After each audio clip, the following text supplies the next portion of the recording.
Hey, it's Sunday, September 8th, and we're starting our day off right here. A couple donuts, some coffee. Gonna be a good day today. We're gonna continue on with the Z-strip installation, not installation, fit up, Z-strip fit up. And try to show a little more. I know yesterday I didn't show a whole lot of what we were doing there. We did get started a little bit on that other side, and we are going to have to trim a little bit off that windshield on the side. I'll show you where we've got that marked up. But yeah, we'll get going on this stuff and see where we get today. Okay, first order of business today is we're going to trim this windshield a little bit. We did mark this off yesterday, and I wanted to show how this is what we're seeing here, if this camera will focus, is we've got a gap up at the top of this Z-strip, and as you come down, the windshield is pushed in a little bit. And we did mark a line along this spacer strip where we're going to trim that. Now, if we push this windshield up so it fits, then we end up with a big gap underneath it here. I mean, it sits like this. So we will trim this back.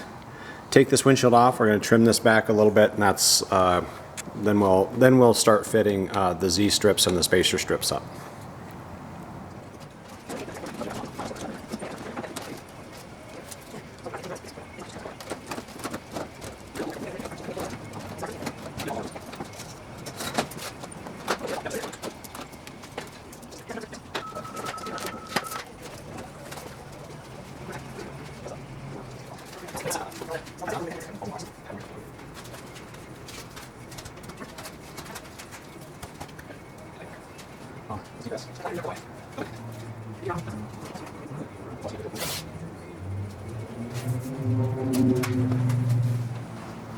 We've got the line on the windshield here where we're going to trim this off, and just taped this up, and you can see it goes on an angle and it'll end about right there. So we'll get going on sanding that off.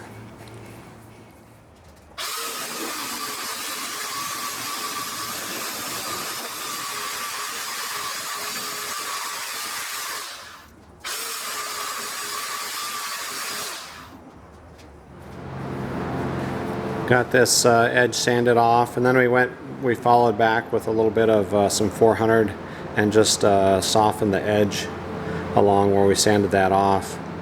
And I will say, if you don't have a belt sander, maybe invest in one of those. That's actually from the other hanger, just an old McKee to plug in with I think some 80 grit on it. But yeah. I would say get a belt sander. It goes quick. I mean, we sanded this piece off here in like a minute or so, and seems to be a lot easier and probably less chance of damaging the windshield rather than cutting it. But that's just me, because I'm not the best at cutting stuff, especially with that Dremel. I get a little nervous with that, but the belt sander worked great.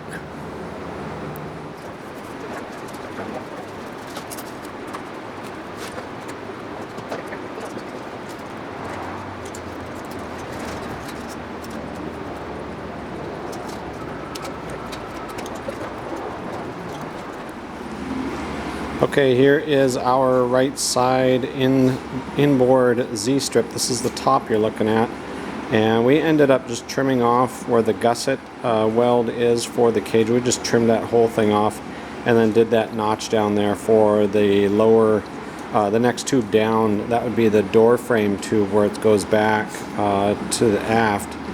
There's a pretty big weld on that, so we notched that out.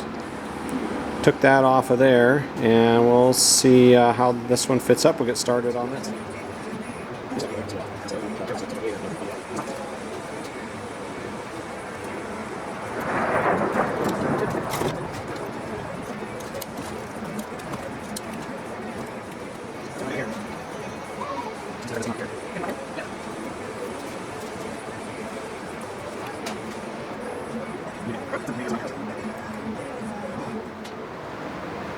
This outer strip here, we haven't done a bend in this yet, but we did do, oh, can't see it from there. Did do a little bit of a bend on it right here on this corner.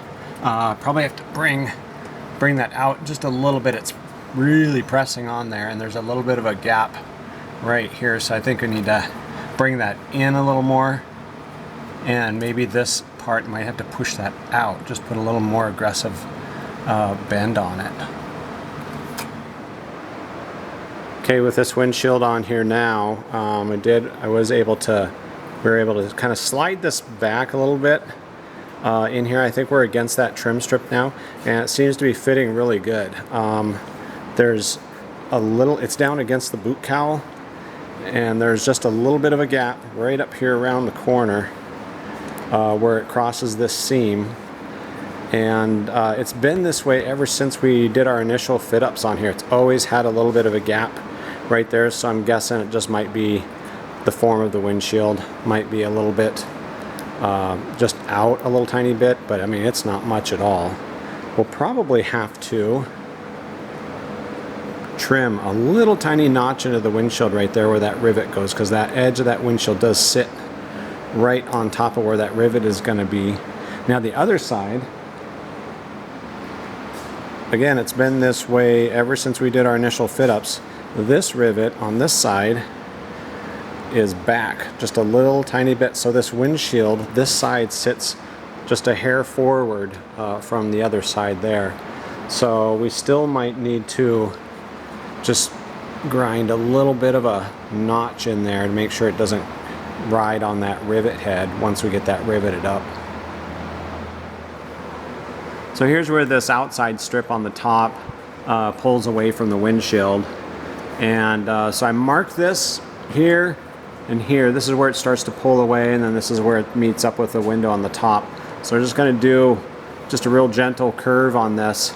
And I yesterday on the other side I tried using some duck bills to do that, and it's really, for me I think it was too aggressive of a bend right there. There was a definite kind of a seam there where that got bent. So we're going to take a piece of pipe and see if we just round that a little bit. I could maybe stick it into the sheet bender too that I've got and see if that works. We'll see.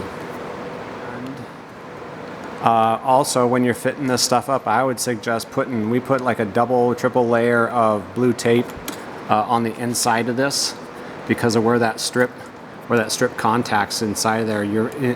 This inside Z-strip's going in and out a whole bunch, and it's gonna, if you don't have something on there, I think you're gonna get through that shield or that skin. What do you call that stuff? Protective layer. The protective layer, and start scratching the acrylic.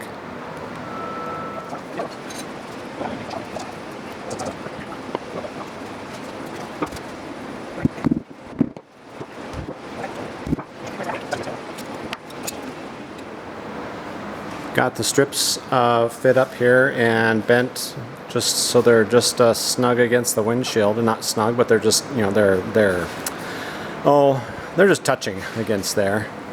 And pretty interesting how little of a bend is on this side. There isn't. It does curve in, as you can see. It curves in a little bit, but not near as much as we had to do on this side. I don't know if you can see how much more aggressive that bend is in there. So yeah, the windshields do vary in shape, but it seems to be fitting really good now. I was cruising along here on this hold down, this fiberglass hold down strip that holds the windshield down onto the boot cowl. And the instructions say that this is going to rivet in the first 3 rivet holes, but it's got it worded different. It says the tabs, which there's only 1 tab out of the 3 holes. So got to looking at this, and I've seen there's other builders that have trimmed this off, this corner that kind of hangs down a little. They trim that off to miss that 4th rivet. However, that rivet, there is an underlying cage tab in there, and I'm wondering if that's why they left that long. Maybe this has been a revision, they've never changed the book, but to me it looks like it fits. I measured out, I found where the holes for the rivets go, and this is where they lay out on the trim strip, or the hold down strip. So we've got 1, 2, 3, and the 4. The book only mentions the first 3, but this is a tab, and it looks like got just enough room. Let me grab a caliper. Okay, measured this this corner here, and that is 0.3 from the center of that rivet hole to the outer edge of the hold down strip. So I'm inclined to think that we could put 4 rivets in this. I'm really tempted to, just because of the fact that we've got a cage tab here and a cage tab here. If you've been here and done this, tell me if you've put 4 rivets in, or if you've trimmed that off for 3, and why. I don't know if maybe that being in that tab would be too rigid, maybe. I don't know. This is why I'm asking the question. But for now, I'm going to leave that. I'm going to plan on using that 4th extra hole there in that tab for this hold down.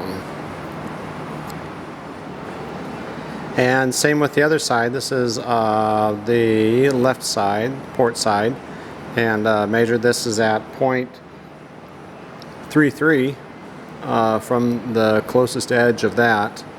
And then we've got the 3 here, and again a tab here and a tab here. So it seems to fit about the same on both sides. Curious again, if you've been here, what you did with this corner here, since the book only references these 3 rivet holes, and then it comes up. Okay, finding something a little bit interesting and not surprising on this hold down strip. On the book, it has you drill number 40 rivet holes in this, and you start from the front center. You locate that center, and you go 2-inch spacing out down here, and it says stop 8 inches from the rear edge, from the edge of the trim, the hold down strip. I don't know if they mean 8 inches from the pre-cut end or 8 inches from the trim end, and I've got the trim end marked here where that's going to get trimmed. It's pretty close. I mean, it might not be exactly there, but it's pretty close. So that ends up about 0.3 in front of this tab, 8 inches does, and on the other side it ends right at that rivet hole where that tab is. That's 8 inches to this line right here. Like I said, not surprised, just a little bit of variance in there by about 1/3 of an inch in, this way, side to side. But we'll locate the center of this, and then we'll start, we'll put some, we'll measure it out, mark it, and we'll do some number 40 rivet holes through this.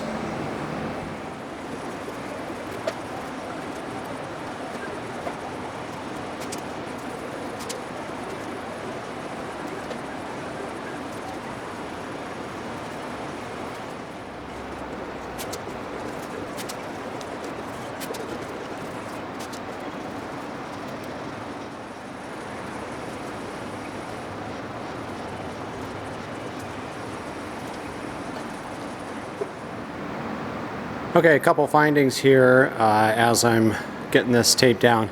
Oh, by the way, project manager's not here right now. She had to go to a baby shower. So she went to a baby shower. She's going to be back shortly. So I'm not doing anything until she gets back as far as drilling any holes or doing any of that stuff. But just kind of getting everything laid out. And I did find, and this is I think what happened was this slipped a little bit when I was fitting up the sides. Got this all taped down and everything, and then found that my original line here, my trim line, moved forward.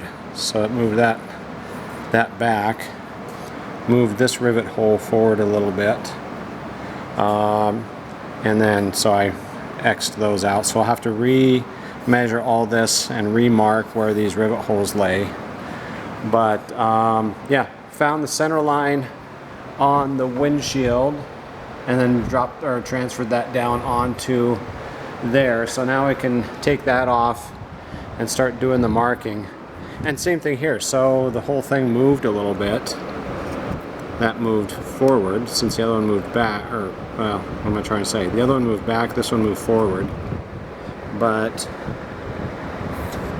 that trim line stayed the same. So I obviously must have missed this, or when I was fitting this up, it wasn't fitting all the way on there. So, but once I got it all taped down, which I probably should have done in the first place, got it all taped down, then got everything marked out there. So again, these we'll remeasure those and remark those on that to make sure those are in the right spot. But yeah, like I said, no drill until she gets back. Just she's the sanity check in all of this. We check each other when we're doing things before we drill holes or cut anything. So yeah, but I'll take this off. I'll start marking out the 2-inch spacing on those holes, and we'll see what she's got to say when she gets back. I've done this before. I need to put a line on that. It's going to be the rivet line on that piece there, and I'm just using a piece of plastic like I did before from our extra trim, our plastic pieces, just the excess that's off of it. So measured 0.375 for 3/8, put a number 55 hole through it, and then we'll just slide that along there with a pen and mark our rivet line.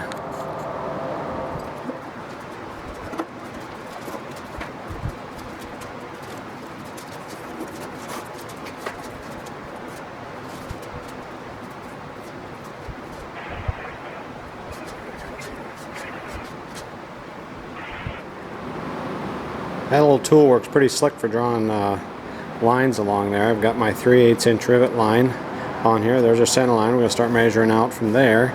But yeah, so that's a reason to hang on to those little plastic scrap pieces from when you're doing fairings and stuff like that. They come in handy for making little, fabricating little tools like that.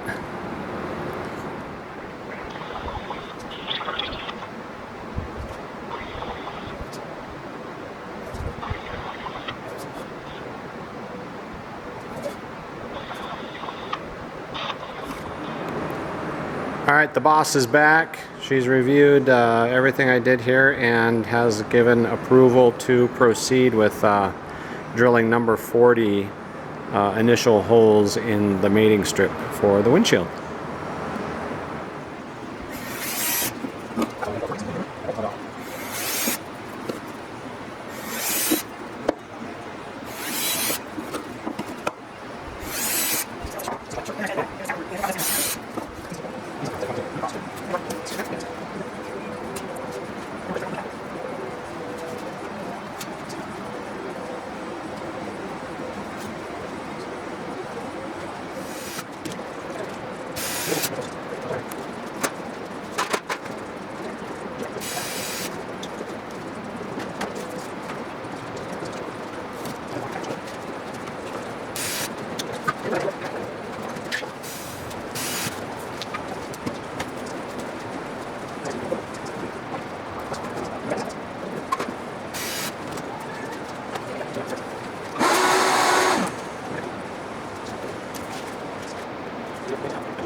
I don't know if you can hear that.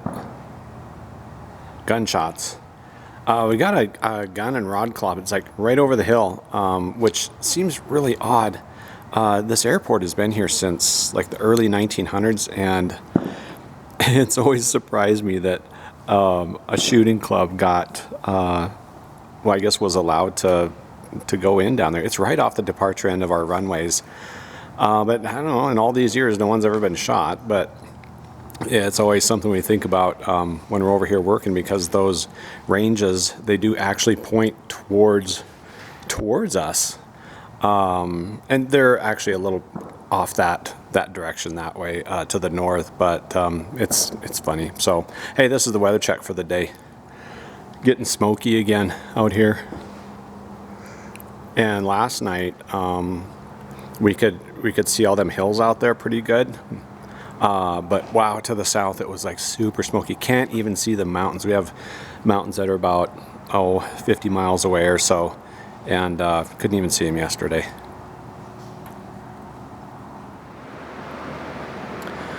Whoo-wee, okay, this is done, not without some trauma and drama, and yeah, so it went on pretty well.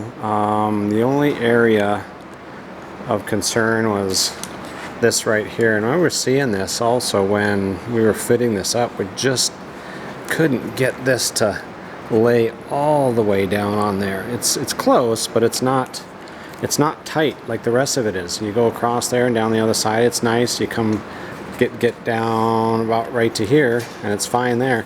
It's just this one spot, right? These 3 clecos right here. Actually 4 clecos. Those 4 clecos, it wouldn't sit down at all.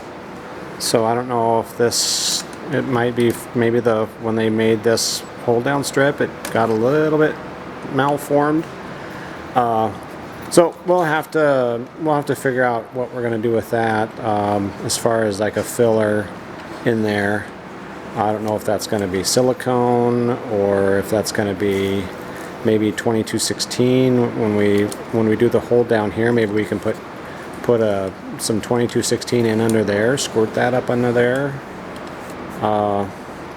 when we rivet this. I don't know. That's to be determined. A couple other things we've got is this really sticks out on both sides right here, this, and Derek has shown this in his windshield video, and I can't show you, you're not gonna be able to see it, where the windshield comes down here and it makes a turn. This is where the corner of the windshield is. It's pretty thick right there, and it pushes this strip out. So we'll probably do the same thing. We'll grind down to that corner of the windshield, just thin that a little bit so that this lays flush. So it lays flush with that, and maybe a little closer in here as well. And we did decide to rivet this. Looked at the factory photos, 2 or 3 of the factory airplanes. They do rivet this here. It's really close. That rivet's going to be the head. I think it's right at a 1/4 inch. Maybe it might be a hair under a 1/4 inch. We'll have to see, but I don't know. I'm fine with it. But yeah. So big step done today. We've got Z strips and the side strips clecoed in. We've got this done. Next thing is, what's the next thing, Teen? Put the doors on and figure out what we're going to do. Oh yeah. Coming up next is going to be doors on, and we'll get this trimmed back to where it needs to be for the doors to fit on that. And also when we put the doors on, we're probably going to have to trim the forward door trim, just sand it just a little tiny bit to clear this. I noticed when we fit this up before, it was just touching on there, so we'll adjust that a little bit. So after doors is wing cuffs. Was that the next thing? I can't. Yeah, because they say you're supposed to put the wing cuffs on and then trace with a Sharpie and right here, and then you're going to put that's where you're going to put your paint. Oh yeah. On the inside. Yeah, so we'll have to. We're coming up on we're going to paint the inside of the windshield so you don't see where that glue, that adhesive is. And we'll probably do it all the way around, up there, around where the wing cuffs go. We'll have a little border of black paint on the windshield. So this all eventually, well, obviously it has to come off because we have to take all of this off, clean all that up, the underlying boot cowl in there. Probably going to have to, because I think the plan is probably some silicone or some adhesive on here. So we'll have to take this black paint off of here. And Derek asked me, he's like, "What's that? Is that your dash mat?" And I said, "No, I got a little overzealous painting and just went ahead and painted the entire boot cowl way back when. So we'll have to take some of this paint off along here, and so that we can seal that up. So, anything else from you? No? All right. Well, cool, everybody. Hope you had a good day today. Have a good evening. Thanks for watching the videos, and that is it for now.